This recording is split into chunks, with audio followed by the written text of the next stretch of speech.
Israeli वज़ीर आज़म Netanyahu Iran के जल्द ही एटम बम बनाने के दावे 3 दिहाइयों से करते आ रहे हैं, लेकिन 33 साल गुजरने के बावजूद ये दावे सच साबित ना हो सके।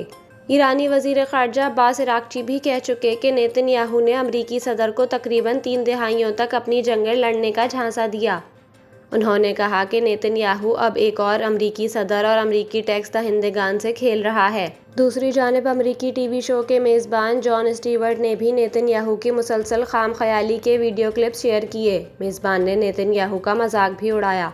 जॉन स्टीवर्ट खुद एक यहूदी हैं और इजरायली हुकूमत के सख्त नाकदीन में शुमार होते हैं। ईरान का कहना था कि नेतन्याहू मतलूब जंगी मुजरिम है, जिसने बिला इश्तियाल हमला करके ईरान के जौहरी मज़ाकरात को सबोताज किया। दुनिया ईरान को तहम्मुल से काम लेने का मशवरा ना दे।